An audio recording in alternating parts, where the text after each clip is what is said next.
Bonjour les modéleux, alors on se retrouve pour la quatrième vidéo sur le montage du Grasshopper. Là on va s'occuper des étapes 7, 8, 9, si je me trompe pas. Ça c'est tout ce qui est cerveau, biellette, support, sauf cerveau bien sûr. Donc voilà, ça va pas être un gros boulot, mais il y a des petites choses quand même qui sont importantes à voir.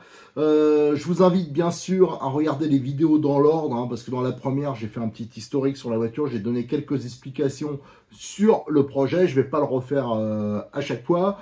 Je vous rappelle quand même, enfin je le remercie d'ailleurs au passage, c'est de Model X34 sans qui on n'aurait pas pu faire cette vidéo. Et je vous rappelle, parce que ça c'est un point important que vous allez le voir notamment dans la vidéo suivante, ça va être fort utile, que quand vous achetez une voiture chez lui, que ce soit une 1/10e ou un 8e, alors c'est pas le même kit, mais vous avez à chaque fois ce petit sachet qui est offert gratuitement, il vous le fournit avec. C'est le kit premier secours que je lui avais, c'est moi qui lui ai demandé de faire ça à partir du 1er janvier 2024, parce que moi je trouve que c'est toujours utile, et à chaque fois que je monte un kit, je m'en sers.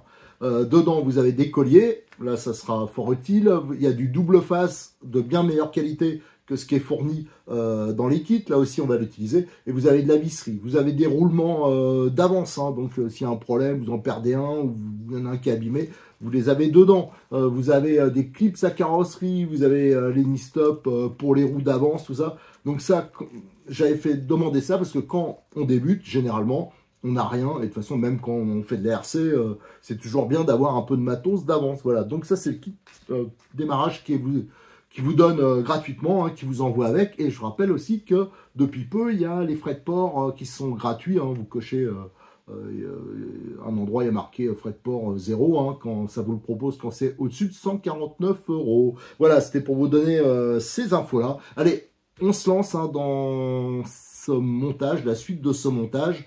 Je vous dis, celle-là, c'est pas l'étape la plus difficile. Il faut être juste faire attention à certains points. L'étape de montage 7, là, on va utiliser la radio, on va la brancher pour régler le neutre du cerveau de direction et ainsi monter le système de sauve-cerveau. Allez, on réattaque notre série de vidéos avec cette étape 7. Là, donc, là, il y a le choix de la radio qu'il fallait faire. Et on va brancher le cerveau de direction pour trouver son neutre et monter le sauve-cerveau qui est intégré. Alors, pour la radio, j'ai cherché dans mon stock, j'avais encore de la Turbo Racing. La Turbo Racing, c'est des petites radios compactes. L'avantage, c'est que pour moi, c'est qu'elle se démonte. Vous voyez, vous avez ici, vous appuyez et vous retirez le socle là, et ça moi c'est pratique pour comme des fois je vais faire de la RC, je prends mon vélo, je mets ça dans les sacoches derrière, donc ça c'est plutôt pas mal. Alors par contre ça je le réserve bien sûr pour des voitures de ce type là, vous avez tous les réglages là, les trims, je crois qu'il y a les fins de course, enfin il y a pas mal de trucs. Alors on va allumer déjà l'émetteur, on va allumer le contrôleur. Voilà, j'ai mis bien sûr les trims à 0, ça c'est important. Et on va pouvoir mettre donc notre sauve-cerveau en plastique. Il est entièrement en plastique, même le ressort, vous voyez, ça c'est ça qui va faire épingle. Et ici vous avez, je crois que c'est 3, vous avez cette petite pièce, cet adaptateur qui est, alors là on va mettre du fût à bas parce que notre cerveau c'est un S13, donc c'est en 25 dents. Ça c'est vraiment un cerveau qui est adapté à ce type de voiture, c'est un S13. Donc ça on le trouve chez Modélisme 34 et ça vaut 14 €.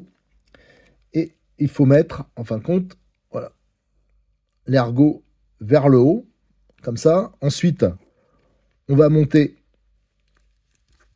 le ressort. Vous voyez, alors, je ne sais pas si on voit bien, comme ça. Et ensuite, on va pouvoir monter notre palonnier, comme ça. Et la petite rondelle là, et là maintenant il faudra juste que j'aille chercher une vis métrique pour bloquer le tout. Je vous dirai la taille que j'ai mis, je vous le dirai après. Au niveau du contrôleur, j'ai aussi changé d'origine, donc c'était un 1060. Le 1060 il est plus petit, il est voilà, un peu plus performant. Mais moi je trouvais ça dommage de mettre un 1060 sur une voiture comme ça, autant le réservé pour des voitures avec des moteurs plus puissants, voilà, ça c'est vraiment ultra loisir. Donc j'avais un 1040, donc qui va très bien aussi, un peu plus gros, que j'avais récupéré sur un BX8 SL. Donc je vais l'utiliser parce qu'en plus, il est directement en prise DIN. Et moi, je voulais changer la prise. Alors, je le ferai plus tard sur le contrôleur d'origine. Mais là, au moins, je suis en DIN direct. J'ai pas besoin de faire la modif. Donc ça, c'est plutôt un bon point. Allez, je vais chercher pour la vis. Et après, je vous dirai la taille, si jamais vous voulez faire le même montage avec le cerveau. Et après, on pourra passer comme ça à l'étape suivante. Alors, pour la vis, hein, j'ai utilisé une 3x10 à tête cylindrique. Hein, pareil, ça, j'ai trouvé chez Cyril. Et je l'ai monté au frein filet moyen pour pas être embêté. Et regardez, donc les fesses au cerveau. Hein, vous voyez la bague ici. En cas de choc, vous voyez, ça se déforme et ça va absorber. Donc, ça va pas retransmettre complètement au pignon la force du choc. Hein, donc, ça va... C'est ça qui fait ressort. Alors ça peut provoquer aussi une petite imprécision, mais avec un petit 4-2 comme ça va pas jouer. Bon, en tout cas, ça, c'est indispensable. Ouais, je pense qu'on le voit bien, hein, la déformation. Donc, pour ça c'est terminé. Allez, maintenant, on va pouvoir passer donc à l'étape 8. Hein. Donc là, on va monter le cerveau sur ses supports et on va monter aussi les biellettes de direction. L'étape de montage 8, c'est le montage du cerveau de direction sur ses supports et l'assemblage des biellettes de direction. Cette étape 8, on va monter donc les supports pour le cerveau. Hein. Alors, c'est fixé que sur la partie haute, donc avec une rondelle de 3 et l'éternel vis 3x12. Hein. Moi, je pense que si quelqu'un, moi c'est parce que je veux le garder d'origine, mais si quelqu'un voulait monter en métrique, hein, si jamais j'en montais un deuxième, par exemple, pour vraiment rouler avec, je mettrais plutôt des 3x10 hein, métriques. Hein. 3x12, c'est parfois un peu long. Donc ça va être juste fixé en haut. Et en bas, il y aura la fixation qui correspond sur le châssis. Alors, c'est plutôt dans ce sens-là, hein, vers le bas. Voilà. Parce que le palonnier, il est vers le bas. Voilà, c'est comme ça. Alors là, il y a un petit ergot. Je pense que ça se monte plutôt comme ça. L'ergot, il est de l'autre côté, parce qu'autrement, ça ira pas. De toute façon, ouais, il y a une histoire de symétrie. Bon, de toute façon, c'est pas hyper bien indiqué sur la notice à ce niveau-là. On voit une partie plate, donc je pense que c'est comme ça. Et après, nous avons les biellettes de direction. C'est de la corde à piano pliée, hein, comme on a sur les avions, voyez, comme ça. Et de l'autre côté, on a une toute petite rotule. Alors ça, il va falloir le visser bien droit. Et il y a des cotes à respecter qui sont indiquées sur la notice. Et de toute façon, il y a une étape de montage où il faudra de toute façon faire le réglage hein, du train avant. C'est le seul réglage d'ailleurs qui est disponible, c'est le pincement, mais c'est un réglage qui est important. Alors ce que je vais faire, hein, je vais pas le monter tout ça devant vous parce que ça va prendre du temps, faut partir surtout bien droit, hein, donc faut faire attention. C'est des cordes à piano, c'est du 2 mm je pense, ça je le vérifierai. Je vais tout assembler et je reviendrai vers vous quand ça sera monté. J'ai monté les supports sur le cerveau. Donc, vous voyez, c'est fixé qu'en haut. Et là, on voit que le trou, voilà, là, il est décalé. Donc, en inversant le support, je pense qu'il y a possibilité donc d'avancer le cerveau s'il y a besoin. Et là, on voit il y a un ergot qui correspond au cerveau où ici, il y a une fente. Hein. Donc ça, c'était beaucoup de cerveaux de l'époque. Donc le support, ça doit être comme c'était à l'époque, ouais, justement. Ils avaient une fente là. Donc je pense que c'est à cause de ça qu'il y a l'ergot et il suffit de le supprimer si on doit le retourner. Voilà, donc ça. Et les biellettes, elles sont assemblées, hein, donc c'est bien du 2 mm. Donc j'ai utilisé une pince alu hein, pour pas abîmer, pour pas marquer, parce que vous utilisez une pince métal, vous allez marquer les tiges. Et là, j'ai donc respecté le réglage hein, qui est de 60 et de 43. Hein, donc il faut le prendre ici, comme ils indiquent sur la notice. Voilà. Ici, il fallait respecter 60. Et j'ai remarqué que quand on est à la bonne cote, on est vraiment à fond. Donc on est en contrainte. Hein. Je pense que l'idéal, ça serait de supprimer, par exemple, 1 mm, de raccourcir les biellettes d'1 mm. Hein, parce que là, on est en contrainte au fond et c'est jamais bon. Et en plus, on peut pas régler plus. Hein.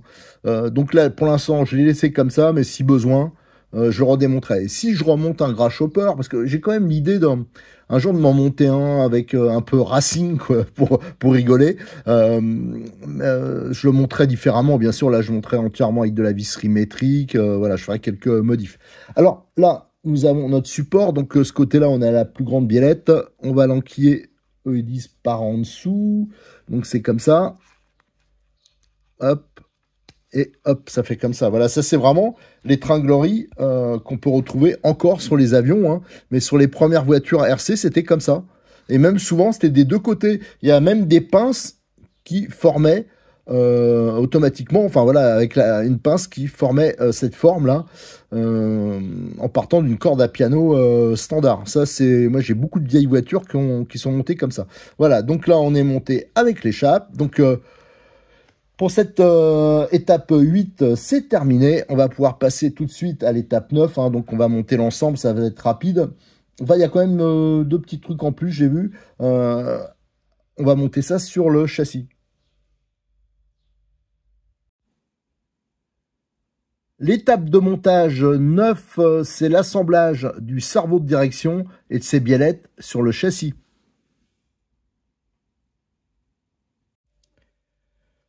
À cette étape 9, hein, donc ça va être normalement relativement rapide. On va monter le cerveau sur la voiture. Hein, donc le sauve-cerveau, il va passer ici, les biellettes en dessous. Et là, on a les fixations.